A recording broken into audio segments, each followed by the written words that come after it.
Hello and welcome. This is the GameTime Gazette. This is your host Isaiah Ngannou. I thank you for joining in. It's made a great decision tuning into this podcast. We talk all sports and all types of fun. So without further ado, let's get ready and let's go.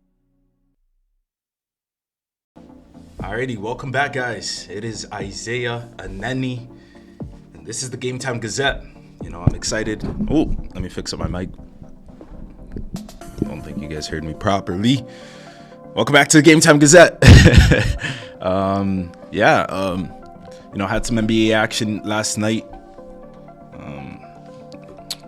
F1 this weekend. Ooh, let's cap up the weekend. Got some UFC this weekend. Got Anthony Joshua versus Francis Ngannou today at 3. Got Chito Vera versus Sean O'Malley tomorrow. UFC 299. Got Dustin Poirier against let's see the UFC 299 card. I'm over here trying to remember muscle memory, just brain memory, everything, right? But yeah, we got Dustin Poirier against Benoit Saint-Denis. It's gonna be a good one. 13-1 Benoit Saint-Denis, up and comer. Dustin Poirier trying to get back into that title race, title fight. You know how it is. You lose that title, you want to get back, being top contender. We even got Kevin Holland against Michael Page. Ooh, got some good matchups. Go with Burns, Jack Della Mandela. Oh, this is a packed. A lot of people were saying, UFC 299 is better than UFC 300, and UFC 300 is supposed to be like the spectacle. Everyone's expecting Conor to come back, Conor versus Michael Chandler. I don't think that's a main event worthy for the UFC 300, though. Not gonna lie, but. Everyone was saying that, UFC 299, this and that. UFC 299 is looking good, looking much better than UFC 300. In my opinion, UFC 300 has banger after banger after banger after banger of a fight. UFC 299 is pretty good, though. It's pretty good. So, we're in a great place in mixed martial arts. Great place in fighting where we're getting these types of matches, where we're getting, these types of cards where it's just so packed because there's just so many talented guys out there, right? And that's what you like to see. That's what you like to see as a fan. I like to see it as any aspect of what you can be in this sport. You know what I'm saying? Like if you're a person that's trying to aspire to be in the sport, trying to get your name out there, or you're trying to even there's so much more exposure on MMA, and there's so much more money to be made if you're trying to go into MMA. Obviously UFC still has its problems with paying out its fighters, I guess from top to bottom equally, right? Not equally, but better. I feel like that's been a problem with mixed martial arts for a long time, right? The pay structure, how much some guys get paid, or most of the guys get paid. Even the big guys complain about getting paid and the money that comes with it and all of that.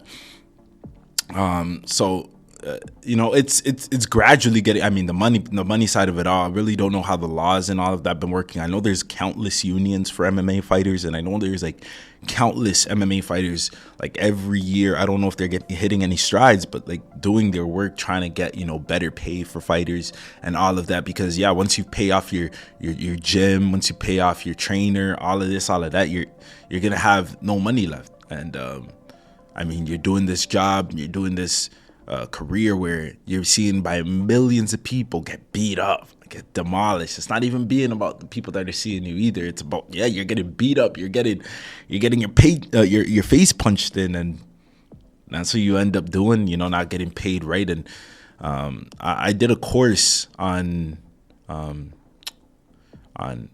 labor in sports, and a big portion of what we learned in that course for a month or two, we were learning about the whole MMA pay structure.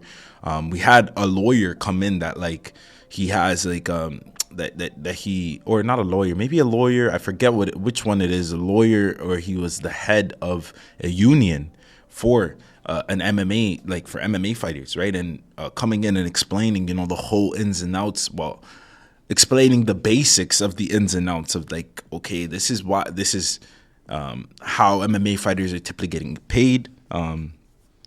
And, this is how low it is. These for the upper end guys, it goes here, da da da da da.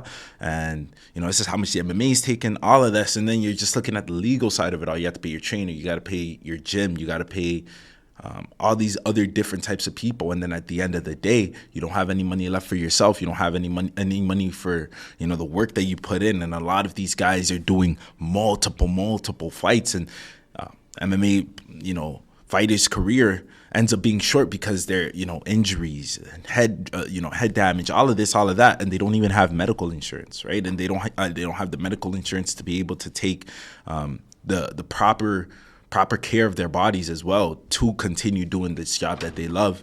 They don't have. And then you just see it too. That was a big problem as well, right? Yeah, because they got to pay for all their medicals and stuff. So you get injured, you get cuts, bruises, all this. You got to go to the doctor. You pay for it too. It's America, right? Very interesting part of it. And I guess before we talk, because I'm talking the pay structure and everything, and this like perfectly leads into the guy that I'm about to talk to. You guys already probably guessed it, right? Francis Ngannou. Francis Ngannou was a guy that we know. He left the UFC at the top of his career, right? You could say at the top of his mixed martial arts career, especially because the UFC is the biggest promotion for mixed martial arts in the world. And Francis Ngannou left, when he was heavyweight champion. John Jones was coming back. John Bones Jones was coming back, and he wanted to fight Ngannou, right? And that fight probably would have been one of the biggest fights in the history of the MMA, in the history of the UFC. You got the GOAT, quote unquote GOAT. Everybody calls John Jones the GOAT. Lost one fight, but it was really because of, many people say he shouldn't have even lost that fight, right? And then you got Francis Ngannou, the modern day gladiator, got the power of just a warrior, could really do anything in the MMA. I mean, when he went up against Cyril Gane, and then that was the question, right? Cyril Gane doesn't have dimensions to him, and then we seen what Ngannou was able to do to him, right? And that's what built up that fight so well, where it's okay, Ngannou, John Jones, it's gonna be a generational one. End of the day, Ngannou decides to leave the UFC, and this is, if we backtrack a little bit, Ngannou was one of the baddest mans on the earth, right? Knockout power of 1,000,000, and you got Tyson Fury in boxing, and he was, trying to get that fight with Ngannou. Obviously, this is a money fight, right? Both of them are trying to get some money. Because a lot of eyes would see it, right? Go do it in Saudi, go do it in, Abu Dhabi, something like that. Go get your money. Go get the pay-per-view, whatever you want. Go get your money. That's basically what those fights are. When you even seen Conor play or fight Floyd, it was a little bit, animosity between them two, and it was a little bit, I gotta get you, like, I actually want to beat you up. But it was also, let's go get some money. I think Conor made like $130 million from that fight, and so like for Ngannou, he wanted to have that same type of thing, and then the UFC, Conor McDavid, not Conor McDavid. Conor McDavid plays for the Edmonton Oilers. Conor McGregor. Imagine Conor McDavid, UFC MMA star. But Conor McGregor, he was like, a lot of people brand him as, the UFC's baby, the UFC's golden child. Where he was the one that literally got the good contracts. He was the one, because he did put butts in the seat as well. For a man like Dana White, he's a businessman, right? And obviously the guys that make you the most business, you're gonna like as much more. And Conor McGregor, the time he came in and really propelled the UFC to to where it is today.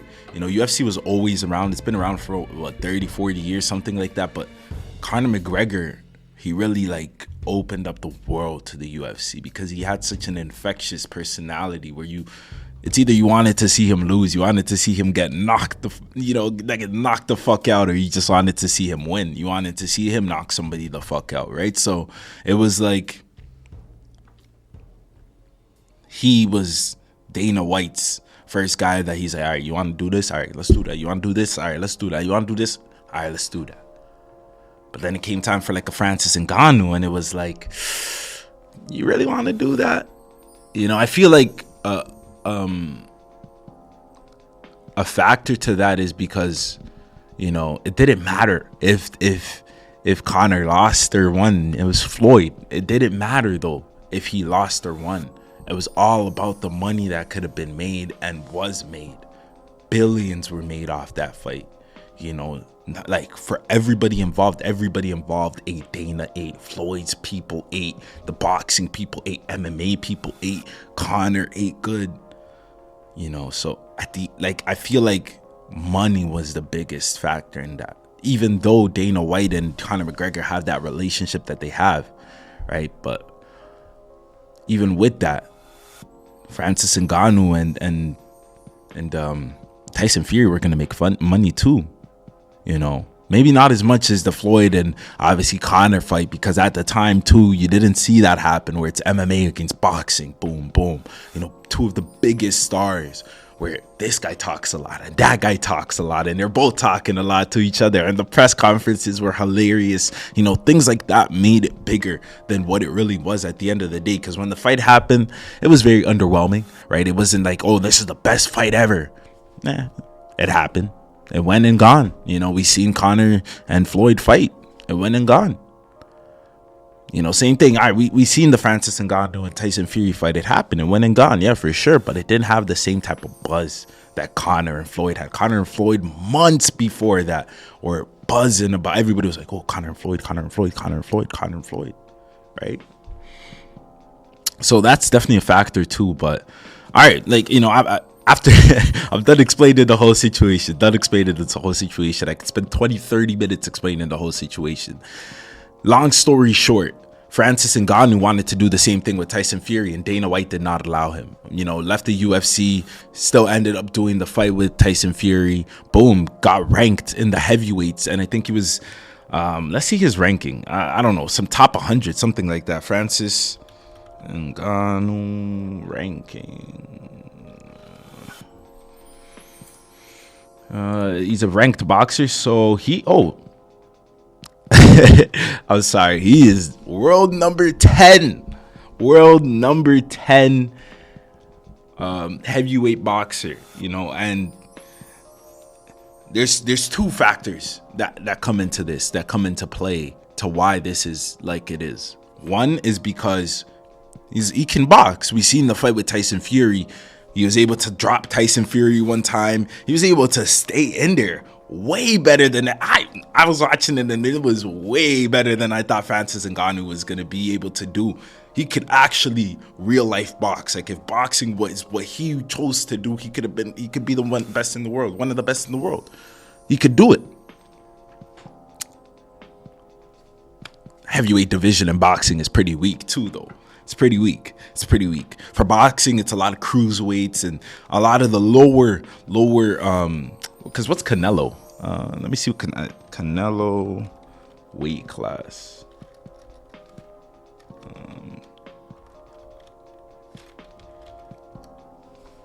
Canelo Alvarez.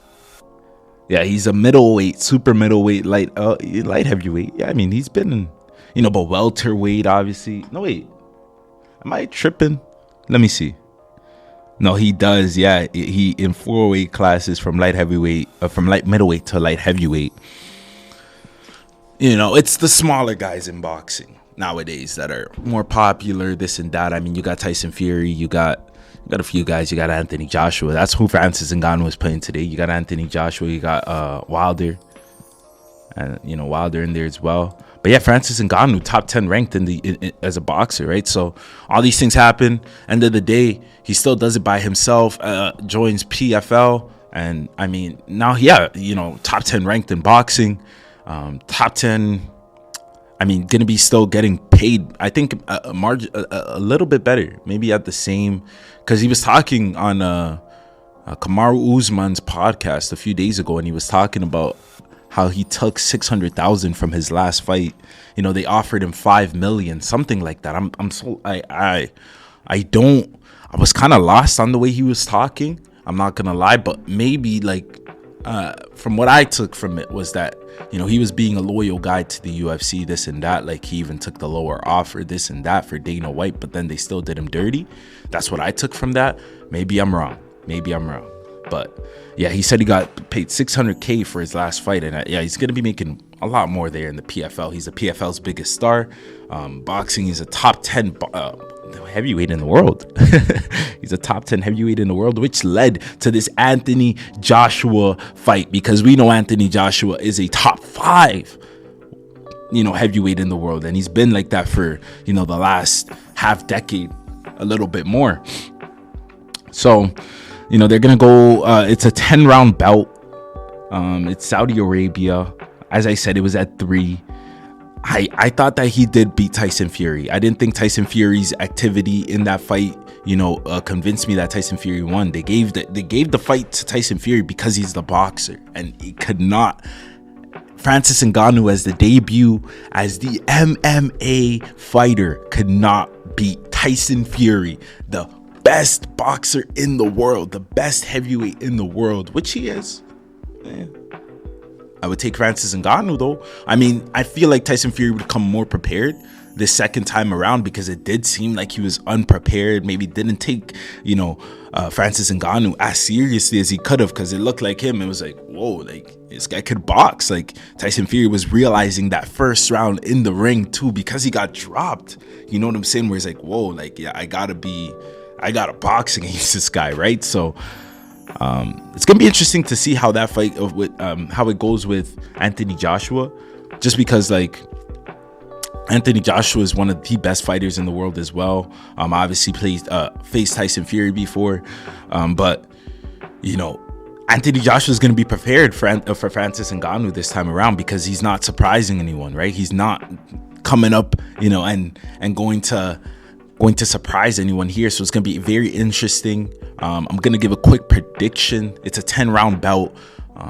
You know, Francis Ngannou, his cardio's on fleek, his body's on fleek, his athleticism is on fleek. So, you know, you can't discount him. You know, he's a great boxer for real too. But I gotta go with the experienced boxer in Anthony Joshua. You know, Anthony Joshua, I feel like too, has something to prove. He's taken a few losses, you know, the Andy Ruiz. He's taken a few losses in his career where he cannot just come out MMA fighter. But I'm not going to lie to you guys, though. I wouldn't be surprised if Francis Ngannou comes out here with a win. I wouldn't be surprised, because he's a good fighter. He's a good boxer. All right, let's preview UFC 299 real quick. Wanted to get through that. So we got Sean O'Malley versus Marlon. Oh, let's start from the beginning of the I'm just gonna, all right, obviously there's prelims, you guys all know that as well, but I'm just gonna do the main card, right? And because if I do prelims, I'm gonna be here for another 40 minutes, and I'm gonna just be breaking down each fighter, this and that. But we're gonna start with the Petr Yan Song Yadong fight, right? You got Petr Yan. He's looking at the fighters, the main event, I guess tomorrow, and he's looking like he's looking at the fighters saying, I could face the winner. You know, this is basically one of them ones where it's like, for Petr Yan, you want to be able to set a statement here. Obviously losing to Sean O'Malley, and it has his backsides. Was it Sean O'Malley that he lost to? Petr Yan. Yeah, he did lose to Sean O'Malley. Yeah, and it has his backsides, right? Because now he's in the back burner basically, and gotta fight back up, get back up in the rankings. Obviously, Marlon Vera is fighting for the title, right? So, but he does got the size advantage, and the reach is the same. Looking at Yadong though, this is a big opportunity for him to get up in the standings, especially in the bantamweight standings. Let's see where he stands right now in the bantamweight rankings. Let's see where he stands. Want to see, because looking at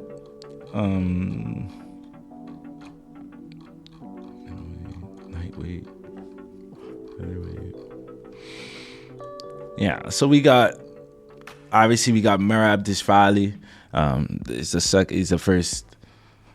He's the first number one contender. We seen him pick up a last fight against Henry Cejudo, where he was just picking up Cejudo, dropping him down over there. And then Cejudo said that if he lost, he would have retired, but didn't want to retire. And, good thing he didn't retire. That's not a good way to go out, man. That's not a good way to go out. That fight was embarrassing. Merab just, he played with him in that one. Aljamain Sterling, obviously the guy Sean O'Malley took the title from. And then Peter Young, Corey Sandhagen, and then Peter Young right there. And it's because, losing to Merab, obviously put him back down. Lost to Merab, lost to Sean, right? So like it put him down. It definitely put him down. But this is an opportunity here for Peter to get right back up. Bigger opportunity though, as we were looking, right, for Song Yadong, right? Because he's on a little bit of a win streak here, 2-fight win streak. He's 21-6-1. He has one no contest, right? And he has an opportunity to move up from 7th into realistically 4th, 5th. Obviously, because you're looking at probably be taken, if Marlon Vera loses, right, gonna drop down a little bit. But if Marlon Vera wins, he's obviously gonna be champion, pop up there. So Henry Cejudo could definitely, this is Song beating Peter Young, if he's able to, would be really big for him, and just trying to get his own title shot. And his own opportunity. He's been fighting for a while, and I feel like he could do it. But Peter Young, he has the skills to. We've seen how good Peter Young is, right? It's gonna be an interesting one there. You got Gilbert Burns versus Jack Della Mandela. Gilbert, obviously, one of these fights is gonna be his last. Obviously we know that he's continuing to, fight really well though. He's continuing to fight really well. Just given everything. He did lose to Bilal last time out, so it's like, but he is continuing. Bilal is, he's one of the best in the division, in the welterweight division, so it's not something to frown upon for sure. But looking at Gilbert, just getting that one last title opportunity, being able to go out on a bang. Obviously you got a few guys in this division that, this division, the welterweight division, it's been a tight division for a few years. This is the division, I believe, that hasn't had a repeat champion, something like that. I don't know. No, it might not be the welterweight. It might be the bantamweight, actually. Because Kamaru was a champion for a while there. But you got different guys like Shavkov, Rakhmonov, Ian Gary. Jeff O'Neill obviously coming down. Not really on the Jeff O'Neill when he had a rise, but kind of mellowed out now, right? But I'm looking at the Ian Garys, the Shavkovs, the Sean Brady's, right? Those guys to be able to get those opportunities. So for Gilbert Burns to beat Jack Della Mandela, even though Jack Della Mandela is not, he's 11th. He's not in the top 10, but he's on a win streak, 16 fight win streak. 16 fight win streak. He hasn't lost in the UFC. Jeez Louise, he hasn't lost in the UFC. I'm looking at it now and it's like, no way. He has 11 wins by knockout, 2 by submission. Only 3 of his 16 wins are by decision. Oh my gosh. He has 2 losses, 1 by knockout and 1 by submission. So it's not that he has never been got, but those were in the Eternal MMA, and that was in 2016. This guy hasn't lost in 2016, 17, 18, 19, 8 years. He literally lost. The last time he lost was it was May 28th, 2016. All right, that's in a few months. It's gonna be 8 years, bro. That's like 7 and a little bit. Like that's 7 and a lot years. 7 and 10 months. 7 and 10 months. 7 years and 10 months he hasn't lost it. Wow, what a fight. Oh my gosh, what a fight. He hasn't lost in the UFC at all. What is he in the UFC? He's 1, 2, 3, 4, 5. He's 5-0 in the UFC. 1, 2, 3, 4, 5, 6-0 in the UFC. Sorry, 6-0 in the UFC. I mean, if you count the Contender Series, he's 7-0. 7-0 in the UFC, counting the Contender Series as well. Let me see. Randy Brown, Kevin Holland has some great wins as well. Ooh, let me see the odds on this fight right here. Let me see. This might be my best bet of the night right here. UFC 299. I mean, let me see Burns versus. Let me see this. Let's see if I can get some. What? Let's see the odds on this right now, bro. What are you looking at? Ooh, that makes sense. I thought we were gonna beat the books. Yeah, Burns is the underdog, and Madalena. How do you say his name? Madalena, right? Madalena is the favorite. Makes sense. Yeah, makes sense. Plus 150 to win by KO or TKO. Plus 320 to win by decision. Plus 1700 to win by submission. That means odds are saying if if Jack Della Maddalena is gonna win, he's gonna win by by either knockout or decision. He's gonna win by a finish. I mean, no. Knockout or decision. Submission is unlikely for him to happen, but he has only 2 submission wins, not a lot. It's gonna be an interesting fight though. Let's run through these next ones real quick. So my pick on these ones I'll give after we just ran through it. Kevin Holland and Michael Page. Kevin Holland is a guy that lost to Jack Della Maddalena.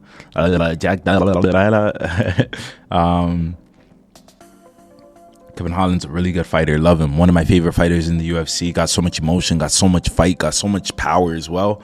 Got the reach advantage, got the height advantage, or no, same height, got the reach advantage. He's the younger fighter. Michael Page, though, 21-2, guy's on a tear. Guy has been balling. And Michael Page is looking. Oh, and also for Dalla Maddalena, he's looking to, bump up into that top 10. So a fight and a win against a top 4, Gilbert Burns, it would propel him to at least top 7, at least. But yeah, Michael Page, not a ranked fighter. Been around the UFC for a long time. Been around mixed martial arts for a long time. Kickboxer as well. He was in that Super Fight League 2012, Bellator. Last few years ended up in the UFC. He was a free agent. 2023, and this is his UFC debut. I mean, he's been a boxer as well, and Kevin Holland's a guy that's been kind of on the down. Even though he's one of my favorite fighters in the UFC, he hasn't had a great fight in a while in the UFC, so he's kind of been on the down, right? Michael Page coming into the UFC looking to get a big win. Statement. I mean, he only has 2 losses ever in his MMA career, so it's gonna be a great fight as well. Then you got Dustin Poirier against Benoit Saint Denis. Oh man, this is gonna be a good one. Dustin Poirier against Benoit Saint Denis.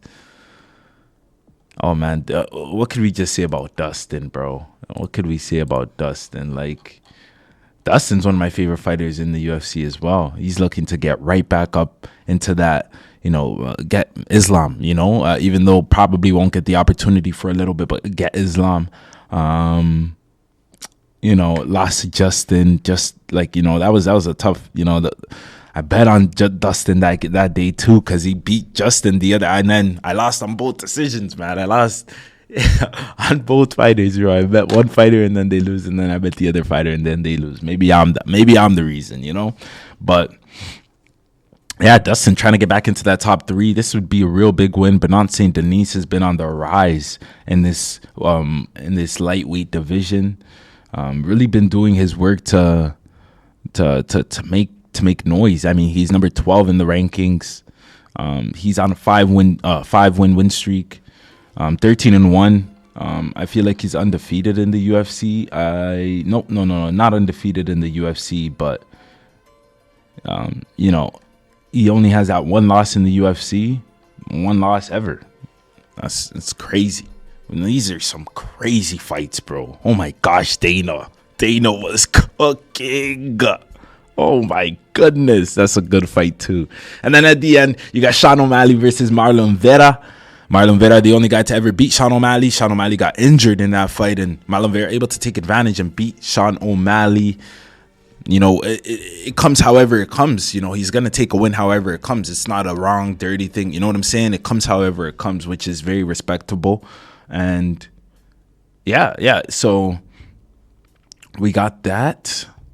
And I guess let's go to the picks. So I guess we're going to start from the main event all the way down, since I've previewed all the fights. Start from the main event down. All right, let me just preview it a little bit more. The Marlon Vera and Sean O'Malley fight. All right, let me preview it a little bit more. So this is a big opportunity here for Marlon Vera, 5th ranked fighter. Obviously won't get another chance if he loses for a while, for sure. Got a lot of guys in this division that are, they're surging. This division, the bantamweight division, is one of the best divisions in the UFC currently. One of the most entertaining, for sure, in the UFC currently. Sean O'Malley, one of the most entertaining fighters in the UFC, one of the most entertaining athletes in the world right now. Got a great opportunity to right back his wrong. The one loss that he took, got injured in that fight. Obviously, Chito Vera taking advantage of that. Doesn't matter. He's trying to avenge that loss. It wasn't supposed to happen. And Marlon Vera, Chito, he's trying to show that, hey, that loss, it's valid. I deserve to win that fight. Even if you didn't get injured, you did get injured. It wouldn't have mattered. I would have still been the winner, and I want to be the champion. That's the Marlon Vera right now. And he's gotten some big wins. Got Pedro Munhoz. Got some big wins in these last few fights that he's faced to set him up for this fight here.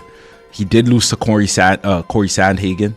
But that was a close fight. A lot of people were saying Marlon won that fight.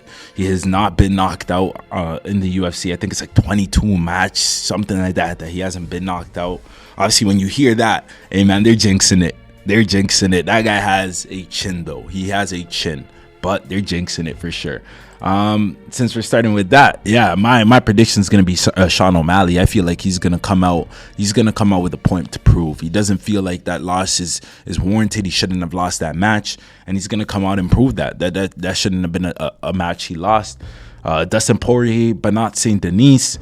Obviously, Bernard St. Denis has been on a tear in the UFC, and we see all these guys come in and where they're younger, and they're coming in and have this flow, have this life about them. And even though Dustin Poirier, one of my favorite guys in the UFC is not an eternal sport. It's not like basketball or football where you could play till you're 40 and you're still the best. It's hard to do that, bro. It's almost impossible. You're not seeing it done often. Even the John Bones of the world, that's why they call him the GOAT, but I see Bernard St. Denis, the youth. He's just on a roll. He's feeling himself. It's like the young Dustin Poirier here, and that's just the thing about the MMA. Everything has its time and everything moves on with time. And I feel like, he's going to be moved on with time here. Bernard St. Denis taking the win. So we got Sean O'Malley, Bernard St. Denis, and then Michael Page Kevin Holland fight, don't really know how Michael Page is gonna look in the UFC setting, right? This is a great test for him, great first test for him in the UFC. Kevin Holland, one of the better welterweights in the UFC, so for him to get tested like this to start, really shows how skilled he really is. Obviously winning all those matches in Bellator, he's a boxer, former kickboxer as well, so he has all the fighting experience. I feel like he's gonna put it in together. He is the older fighter though. It's gonna be interesting, bro, but I do see Kevin Holland. I don't know. He just got that something about him, bro, where he could just, you know what I'm saying? And it's going to be tight. I do see it. I do see a finish. I don't know from who, though. This is going to be my one match that I'm really going to just pop it up to you guys. I'm going to pop it up to you guys. You guys tell me who you think is going to win the Kevin Holland Michael Page fight. It could really go any way here for me. Even though Kevin Holland hasn't had the best fights as of late, a few losses here and there, he's a tough fighter. But Michael Page, I really haven't seen his skill set as well. Would love to watch some of it. Let me just watch a little bit of it. Let me watch a little bit of his tape.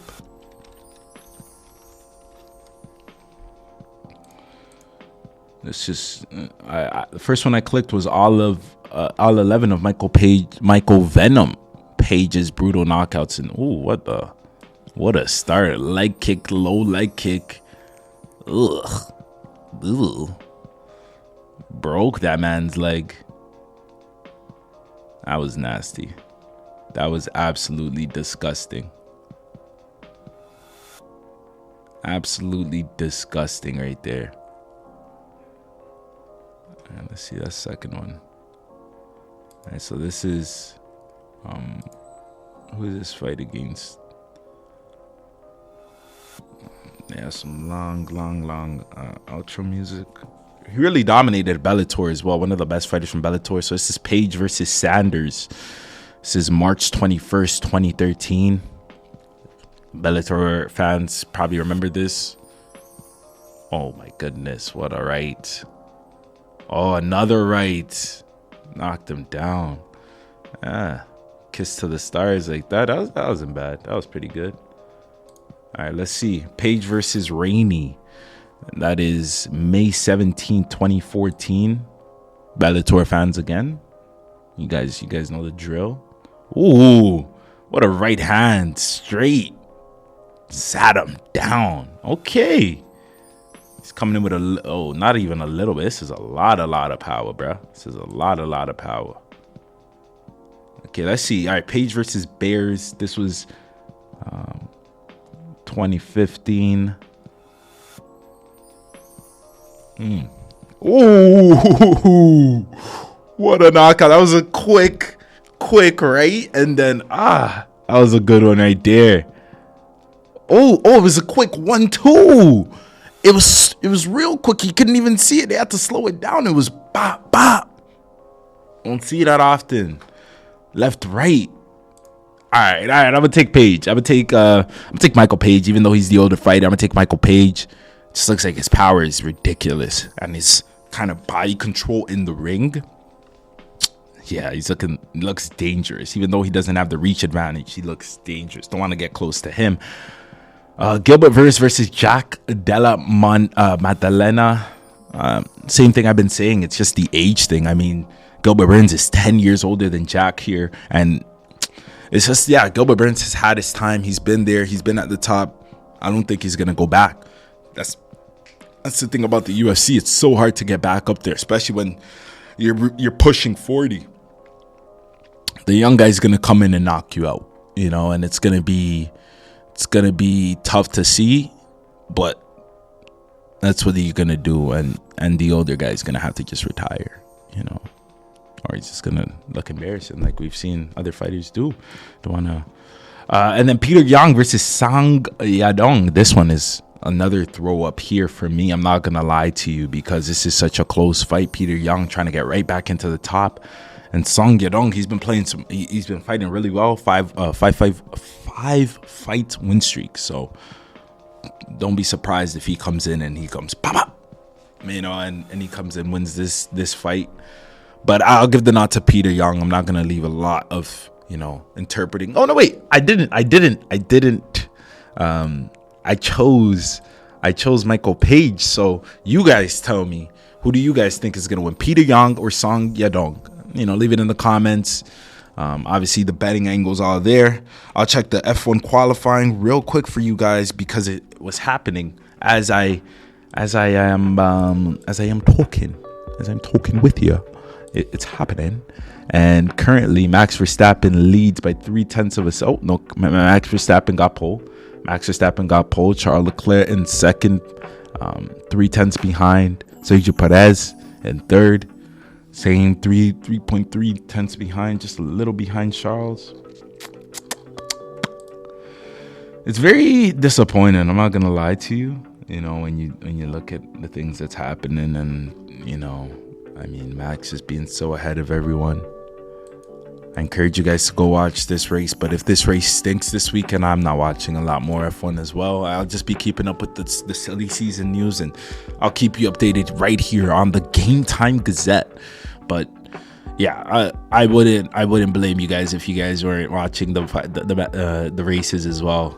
Somebody winning by 30 seconds is not fun to watch at all. I had an interesting conversation with, I feel like that bloke was from England, where he was just talking about the dominance and how great it is to see the dominance of Max Verstappen, but you want to see competitiveness. Like in any sport, you don't want it to just be one guy, one team. You want to see a fight, you want to see a battle. End of the day, modern day gladiators, we talk about being a modern day gladiator, right? You want to be able to, if it's just Goliaths beating up Davids, it wouldn't be a good story. You got to see a little bit David and Goliath, a little bit of a little fight, and it's gonna be interesting. Got a fun week of fighting. Got a fun week. In a few hours, we got a big boxing match happening in Saudi Arabia or Abu Dhabi, wherever it's happening. But that's gonna be fun to watch. That's Anthony Joshua versus Francis Ngannou. Talked about so much. I'm forgetting things right now, but Anthony Joshua, Francis Ngannou. It's going to be real fun to watch. I'm going to recap it again when we come back here on Monday. Got UFC 299.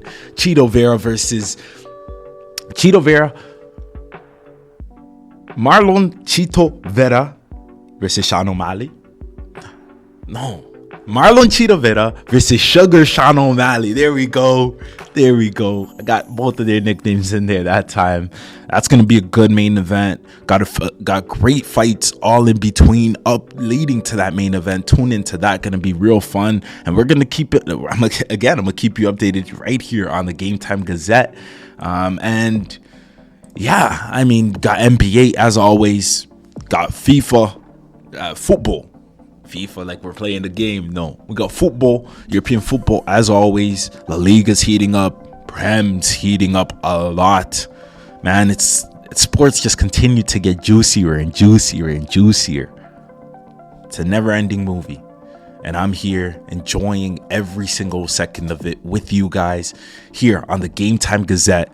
It's been your host Isaiah Aneni. It's been another wonderful day. I can't tell you how much I loved spending the time I've spent with you today, and I just appreciate it so much that you've decided to spend that same time with me. You've reached to the end. Please leave a comment. I don't even care about the likes, none of that. I do want you to subscribe, so I see you here every day, or you to follow the podcast, so I see you here every day, or you hear from me every day. But I want you to leave a review, leave a comment, and tell me what I'm doing good. Tell me what I could do better. I want to make this podcast the best for you guys. And at the end of it all, just got one more thing to say. Jesus loves you all. Remember that. Do not ever forget that. It's been an awesome day. It's been an awesome week. Thank God it's Friday, TGIF. You guys have an amazing weekend. It's been your host, Isaiah Neni. This has been the GameTime Gazette.